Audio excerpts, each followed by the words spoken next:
Resourceful Designer, episode 310, Solutions Without Problems.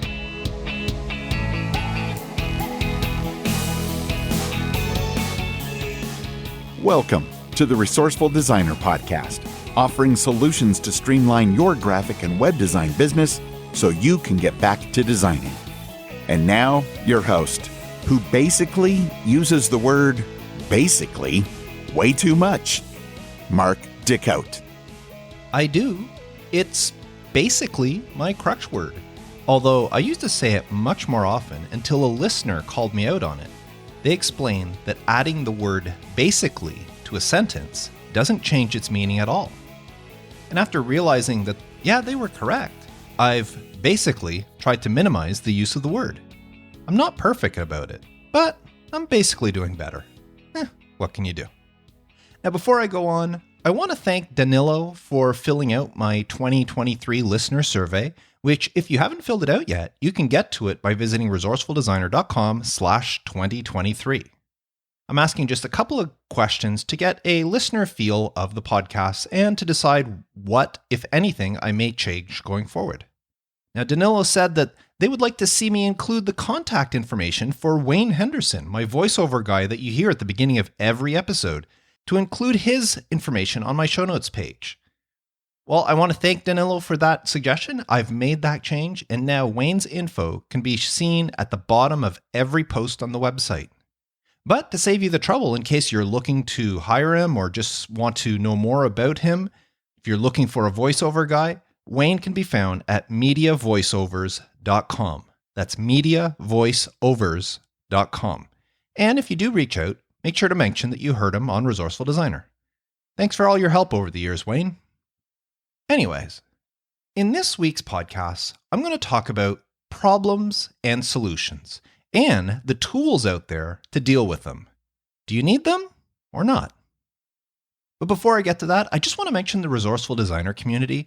We've started something new just this past week. We call it WAG, W-A-G, which stands for Weekly Accountability Groups. And these are small groups within the community. So it's not everybody in the community. We've created several small groups of 4 to 5 people. And what they do is at an appointed time every week, they get on a Zoom call for maybe 15 to 20 minutes, and they share a goal that they want to achieve that week, something they want to achieve before the next meeting. And these goals can be something really small, like I need to send an email out to a specific person, or it can be much bigger, like I want to launch my website.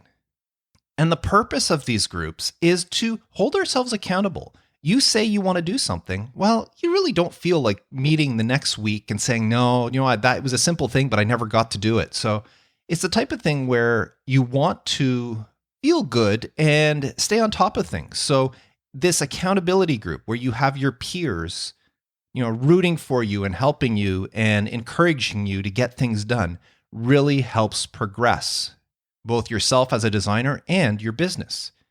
Now, we did run a beta group that ran for quite a few months, and those in it love it. They all agree how much it's helping them in their business and just their daily lives. So we decided to open it up to everybody in the community. And so far, the responses have been very, very good. So if you're looking for a group of peers, fellow designers at all different stages of their design business, some people just starting out, some people longtime veterans, some people are print designers, some people are web designers, but everybody is in there for a purpose of improving and growing their business. If that sounds like a community you want to be a part of, please visit resourcefuldesigner.com/community and join today. And now, solutions without problems, or blinded by tools.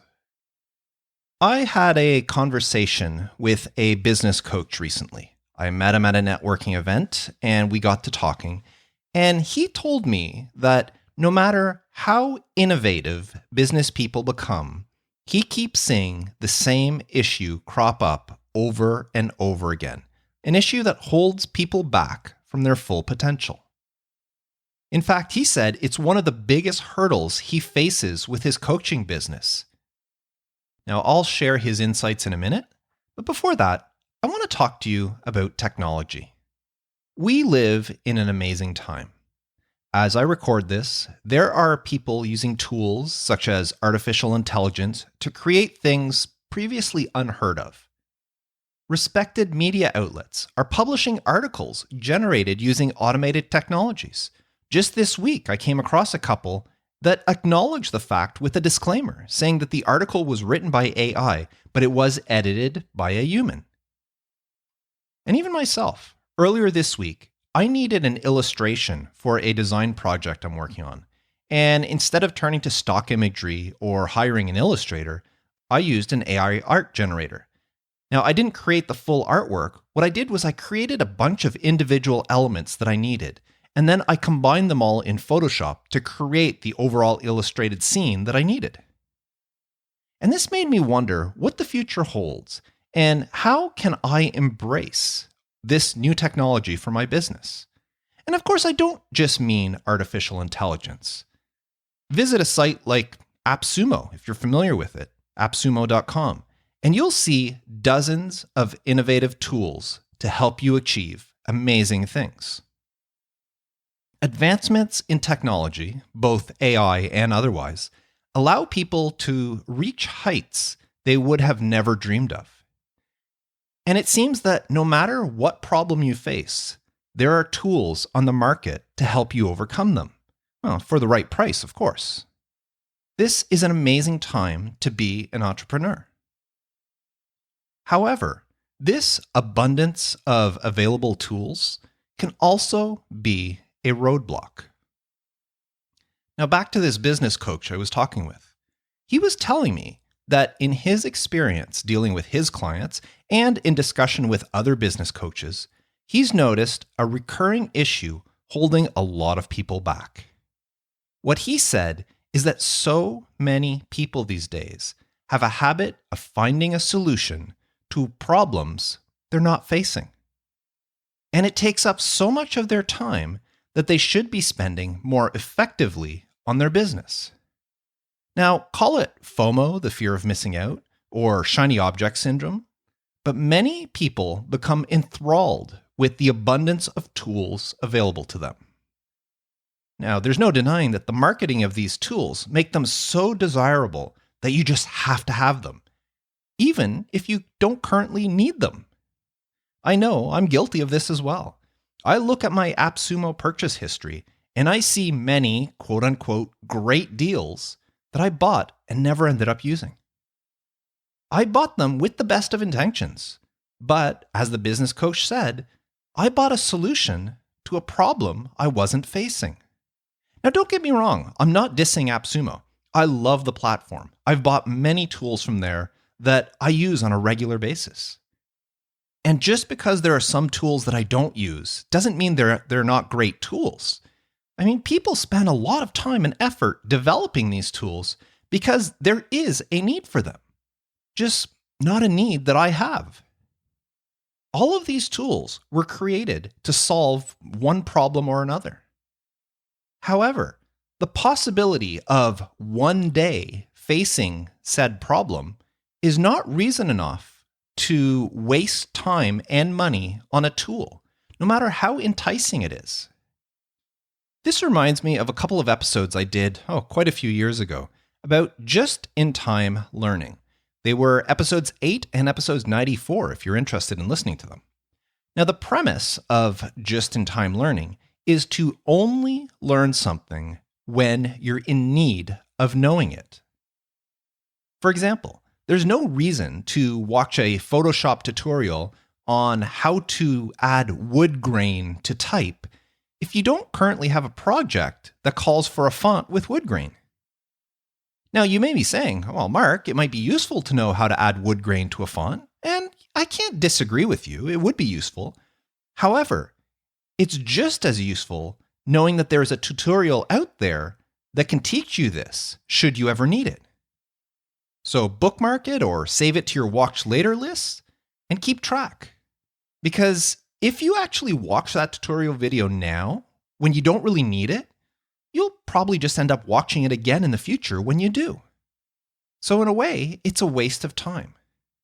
Why not wait until you do need it to watch it and use your time now for something better. So that's the premise of just-in-time learning. Now, there's more to it. As I said, you can go listen to those 2 episodes. But that mentality is the same thing with these tools that I'm talking about. Why buy something on the off chance that you may need it someday?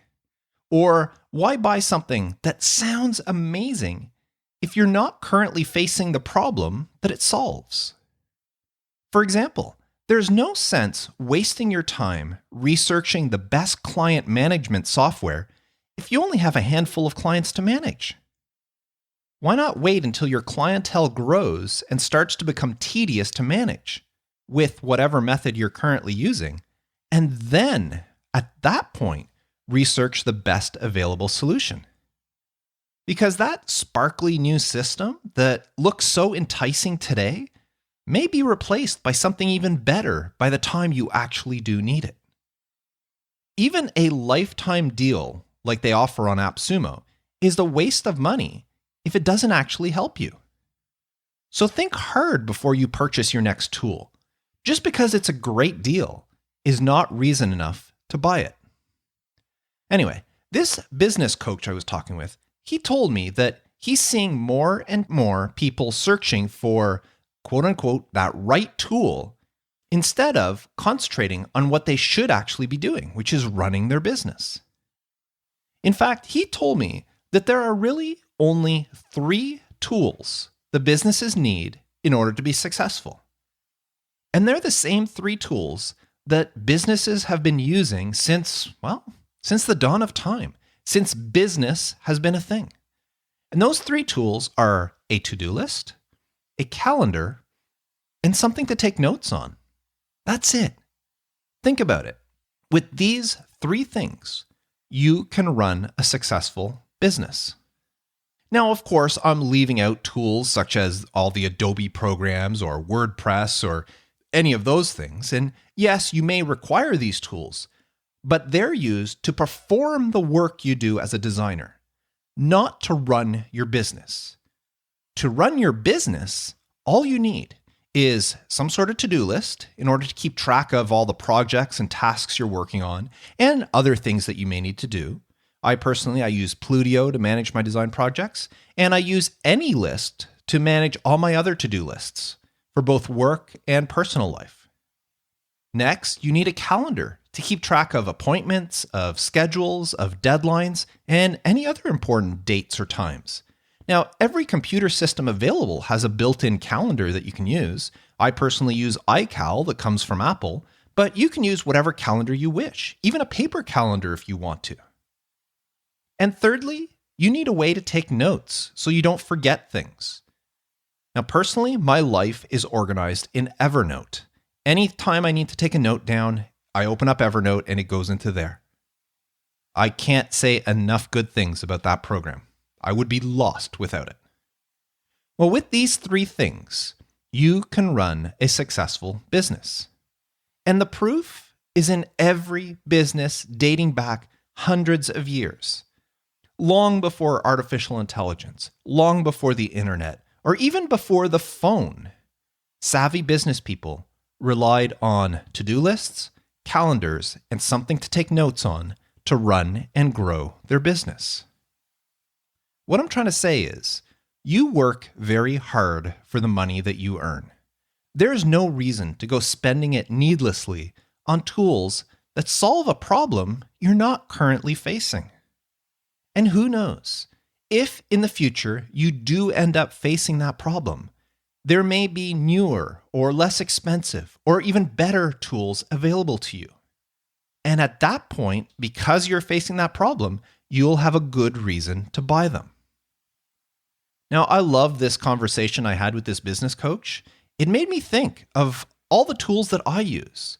And more importantly, it made me think of the tools I have that I don't use and of the money that I've wasted on them. And it made me cognizant of how I'll act in the future. I know that the next time I see something, I'm going to ask myself, does this solve a problem I'm currently having? Or does it just look good? Or am I just contemplating purchasing it on the off chance that I may face that problem in the future. If that's the case, then it might be a good idea to pass.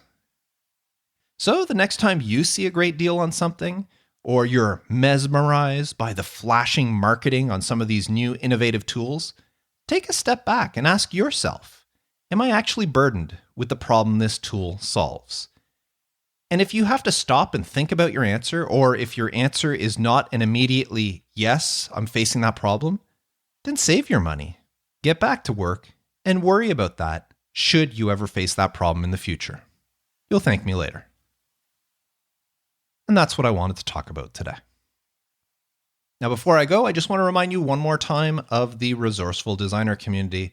As I said, we started these WAG groups, the weekly accountability groups, where small groups of people work together to encourage each other to get things done and to progress in growing their business. And speaking from experience, this sort of thing really does help. So if you're interested in joining a community of great people, like-minded people who are all dedicated and devoted to growing their business and to helping others do the same, and you're interested in joining a weekly accountability group, then head on over to resourcefuldesigner.com/community and join today. We would love to have you. So that's it for this episode. I want to thank you so much for tuning in.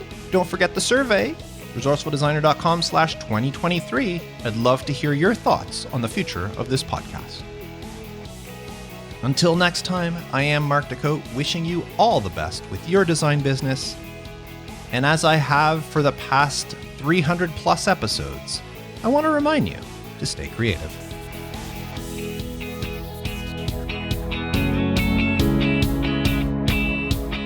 Thanks for listening to the Resourceful Designer Podcast at resourcefuldesigner.com.